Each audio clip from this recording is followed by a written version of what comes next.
We all know that Bronny James is in the NBA because of his dad. Bronny James owes his NBA spot to his dad.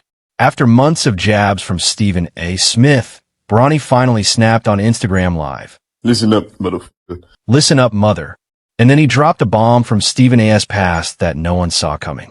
Let's dive into the powder cave. How a father's love sparked basketball's biggest media war. Hey, before we get into the video, be sure to enter our brand new giveaway. We'll be giving away any of these items. It's your choice. To enter the giveaway, leave a like, comment the keyword, subscribe, turn on notifications, and most importantly, watch the whole video. It's that simple. The clip went viral instantly. Bronny had already taken indirect shots on social media, like that photo of him with LeBron captioned, "Bro talking ball and never touched a court." Those weren't direct attacks, but they made it clear he was paying attention and ready to fight back. To understand why this blew up, rewind to February 2022. LeBron publicly declared Bronny better than some NBA players and vowed he'd only play for a team that drafted his son. It wasn't just pride, it was a seismic shift, putting family preferences over merit in the league's playbook. Whispers of nepotism swirled, but they stayed whispers until Bronny's stats spoke for themselves. Across his first 13 games, he averaged 0.3 points, 0.3 assists, and 0.4 rebounds, shooting 1, 4, 16 overall, and 0, 4, 7 from deep. Stephen A. Smith, the network's most fearless voice. Who got personal? LeBron. He's lying when he says that I attacked his son. When he came up to me courtside at the Lakers-Knicks game, he was lying then. He threw me off guard because he said, you can't be pooping on my son because we over FCC Airways. You can't be doing that. He watched this unfold not for the Lakers' sake, but out of genuine concern for a young man thrust into an impossible situation. The flashpoint came on January 29th, 2025, when Bronny went scoreless in 15-plus minutes against the 76ers. The next day, Smith delivered the year's most explosive commentary. I'm pleading with LeBron James as a father. Stop this. Stop this. We all know Bronny is only in the NBA because of his dad. Smith didn't stop there. Comparing Bronny to Marvis Frazier, Joe Frazier's son, he warned that careers can be destroyed by forces beyond one's control. And pleading with LeBron James as a father. Stop this. Stop this. We all know that Bronny James is in the NBA because of his dad. It's kind of hard to watch, he said, his voice heavy with decades of experience. The reaction was immediate and polarizing. Some praised Smith's honesty. Others accused him of crossing the line when family is involved. But this was just the opening salvo in the saga. Stay tuned as we unpack every twist and turn in basketball's most heated father-son media war. Silence fell over the Lakers organization, LeBron's camp, and most remarkably, LeBron himself. But that quiet was misleading. Behind the scenes, frustration was boiling over. This wasn't just about Smith's comments. It was about the narrative casting Bronny as a pawn in debates over merit, fairness, and the very soul of professional basketball. Everything came to a head on March 6th, 2025, during a seemingly routine Lakers-Knicks game at Crypto.com Arena. Stephen A. Smith sat courtside with Ari Emanuel and Larry David, the perfect normal backdrop, until LeBron, not a superstar but his father, strode purposefully towards Smith. A fan's video captured the moment that rocked the sport. Stop talking about my son. Keep him out of this. The arena reverberated, and the clip exploded online. Reactions poured in from every corner. Some applauded a parent defending his child, others criticized going public. ESPN scrambled as the story dominated headlines overnight. Even Smith admitted the moment's complexity. That wasn't a player confronting me. That was a father. That wasn't a basketball player confronting me. That was a parent. That was a father. And I can't sit here and be angry or feel slighted by LeBron James in any way in that regard. It revealed the heart of the conflict. He understood LeBron's love, yet felt duty-bound to report honestly on what he saw as a troubling situation. the point where professional debate turned deeply personal. His son is a professional basketball player playing a professional sport. He don't need his daddy to jump in and save him. So the same way you told your mother, LeBron, sit your ass down, you know what, LeBron? You need to sit yours down. Stephen A. was doing his job. Most timeouts flare and fade into footnotes. This did not. Behind the scenes, LeBron's team began a calculated campaign, exposing just how blurred truth and strategy can become. Smith's measured response on first take tried to cool the fire.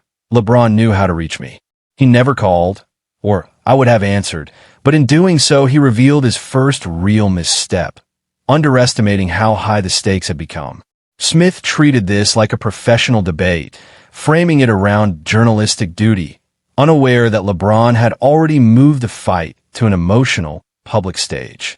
On first take, Smith even insisted, if we talked first, I would never speak negatively about your son. I was talking about you, LeBron. That claim, that his barbs targeted LeBron, the decision-maker, not Bronny, the player, quickly became the new front line in their feud. But if we had had that conversation, I would have said to LeBron James,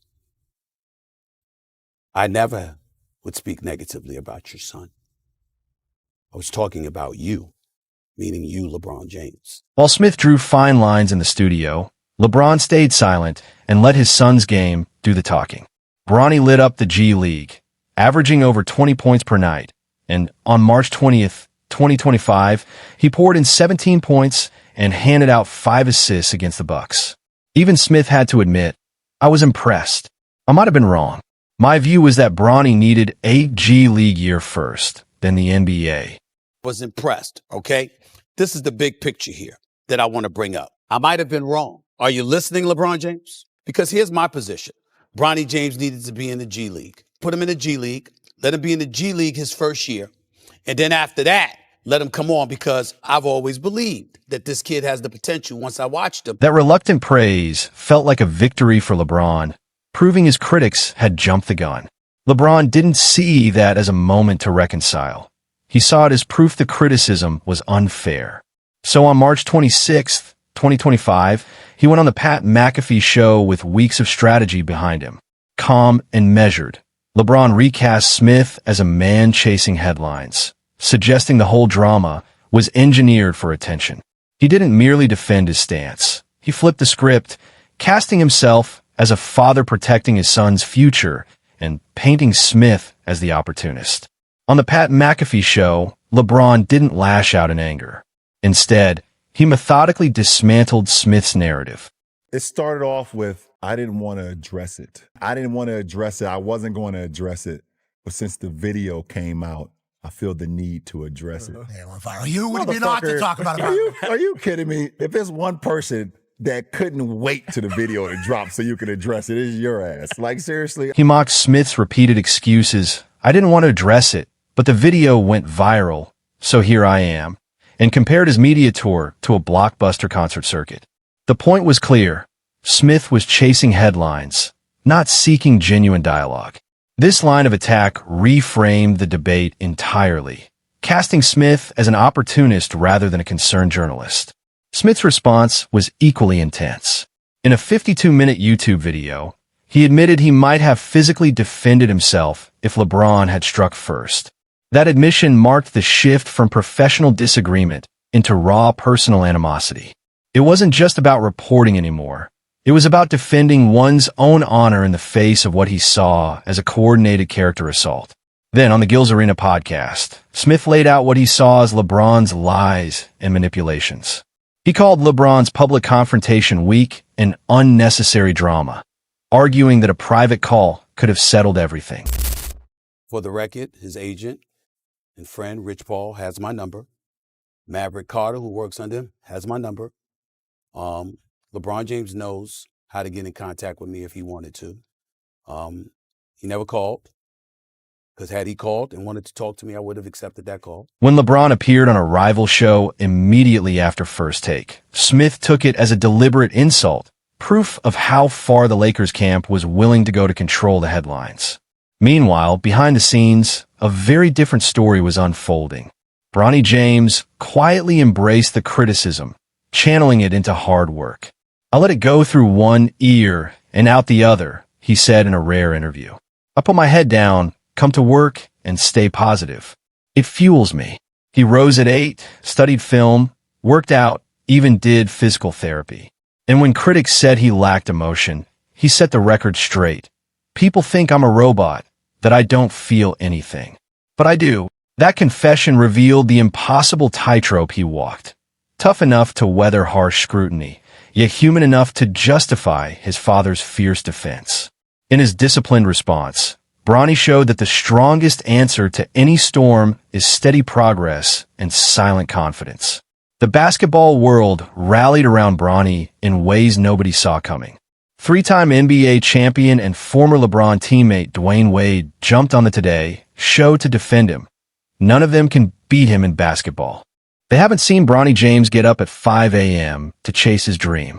Coming from someone who knows the pressure and the work behind the scenes, that shifted the conversation from unearned privilege to earned respect. Then Carmelo Anthony's son, Kian Anthony, spoke up on his father's podcast. "I felt for him. That's my guy. Behind closed doors, he was probably going through it. He's a great kid." Hearing from fellow second-generation players reminded everyone that Bronny wasn't the first to face these questions. But words mean little without proof. Bronny backed them up on the court. In the G League, he averaged 17.4 points, 4.2 rebounds, and 4.3 assists per game. Then on March 24th, 2025, he exploded for 39 points, 7 rebounds, 4 assists, 4 steals, and a block. Afterward, he said simply, "I just want to show I belong out there." That focus spoke louder than any critic. Meanwhile, the war of words between LeBron and Stephen A. Smith only intensified even as Bronny proved the doubters wrong. After Bronny's strong showing against the Bucks, Smith admitted on air he might have been wrong about his readiness. That didn't end the feud, but it separated basketball merit from personal animosity. Then Smith appeared on First Take to deliver one of the most scathing rebuttals in sports media history. Here's how Stephen A. Smith saw it. LeBron James carefully curated his circle of media allies, surrounding himself with friendly insiders who would echo his message rather than challenge it. Smith pointed to LeBron's sudden trip to Indianapolis immediately after First Take. Ostensibly, LeBron was there to film the Mind Your Game podcast with Steve Nash. In reality, Smith argued, it was a carefully staged setup designed to let LeBron respond to Smith's criticism on his own terms. To Smith, this wasn't coincidence. It was a deliberate effort to control the narrative and twist his words into something they never were. You could hear the frustration in Smith's voice. He warned that what began as a spirited debate about basketball merit had morphed into a deeply personal grudge match. In an age where every comment is tweeted, clipped, and posted within seconds, the line between fair critique and character assassination can vanish in an instant. Smith felt LeBron's actions had turned professional disagreement into a full-blown vendetta. When Smith returned to First Take the next morning, you could sense the stakes had never been higher. He dropped what some call the most searing rebuke of his career. "When LeBron walked up to me on the sidelines, he lied," Smith declared. "He told me I couldn't criticize his son on live air. I had no idea what he meant, and I was completely thrown off." Those few words captured the essence of their conflict. Two titans of the game. One speaking as a proud father, the other speaking as a journalist who believed in holding everyone to the same standard. But in the background of this media firestorm was a quieter, more compelling story, one that belonged to Bronny James. While everyone else was swapping sound bites and plotting their next headlines, Bronny was in the gym, refining his jump shot, running through drills, studying film. He knew what he wanted more than anything, to earn his spot in the league on his own terms, without anyone's help. And slowly, steadily, he began to do just that. Game by game, Bronny's numbers spoke for themselves. He showed flashes of real scoring ability, flashes of court vision that left G League defenders scrambling. Week after week, his growth was impossible to ignore. Even Smith, in a moment that must have stung, admitted on air, "I was wrong about how ready Bronny was. I see real work ethic and genuine promise." That concession felt like a turning point for LeBron, proof that the best reply can sometimes be found not in a microphone, but on the hardwood. What surprised many was how easily LeBron could have cooled the heat behind closed doors. Smith revealed that Rich Paul, LeBron's longtime agent and friend, had reached out privately. If LeBron had wanted to clear the air, Smith said, he could have just called me. I would have taken that call. The whole saga, Smith suggested, could have been resolved over one honest conversation. Yet they chose a public theater instead. Other voices joined the chorus. Comedian and commentator Ari Spears delivered a blistering critique, calling out what he saw as a double standard. LeBron once told his own mother to stay quiet on national television, Spears reminded viewers. Yet he rushes courtside to defend his son. Bronny is a professional athlete. He doesn't need a bodyguard dad stepping in front of him. Spears went on to say, Stephen A. was just doing his job. Nepotism might have opened the door for Bronny, but it does not define his worth on the court. When you look back at it all, the carefully orchestrated media appearances, the bitter on-air confrontations, the heated social media debates, you realize the real story is simpler and more inspiring. It's Bronny James proving that dedication, discipline, and humility can outshine any headline-grabbing moment. In the end, the controversy didn't crown a victor in the father-son drama. Instead, it highlighted the power of quiet perseverance and reminded every young athlete watching that the only reputation worth defending is your own work ethic and integrity. Spears' harsh words cut to the heart of a debate that had no easy answers. On one side, you had calls for fairness. On the other, a father's fierce loyalty. Yet the drama never found its true end in heated exchanges or media soundbites. Instead, it faded before the steady proof of Bronny's talent and work ethic. Game by game, both in the G League and in limited NBA minutes, he racked up numbers that spoke for themselves. Week after week, his improvement forced even the most skeptical observers to admit he belonged. When Carmelo Anthony, himself a future Hall of Famer, predicted that in just a couple years Bronny would be a real, solid NBA player, those weren't idle words. They carried the weight of experience and respect. That nod from a veteran of the game helped shift the narrative from unearned privilege to earned achievement. Through it all, Bronny never asked for sympathy or headlines. He rose early, studied film, honed his skills in the gym, and let his performance do the talking. No viral moment could match the power of sustained effort and quiet confidence. He showed the world a masterclass in handling pressure by never letting the noise distract him. Meanwhile, the back and forth between his father and Stephen A. Smith still plays out on talk shows and social feeds. But the true story is Bronny's coming of age under the fiercest spotlight imaginable. He chose composure over confrontation, growth over grievance, and action over argument. In an arena too often driven by ego and controversy, Bronny James stands out for his dignity, his relentless drive, and his refusal to be defined by anything except his own journey. When the next big controversy erupts, remember that sometimes the most powerful statement you can make is simply to keep working, keep improving, and keep proving that you belong, one game at a time. And that's the story of how a simple father-son bond turned into basketball's biggest media drama, and how a young athlete rose above it all. Bronny James taught us that true strength isn't measured in sound bites or social media clout, but in quiet confidence and relentless work. If there's one lesson to take away, it's this. Criticism can fuel your growth, and adversity can become your greatest ally if you let performance, not words, define you. Thanks for watching. If you enjoyed this deep dive, hit the like button, subscribe for more stories from the court, and ring the bell so you never miss an update. Drop a comment below. What moment surprised you most in this saga? And check out these videos on screen for more insider breakdowns. I'll see you in the next one. Click on one of the cards on your screen to see more videos like this.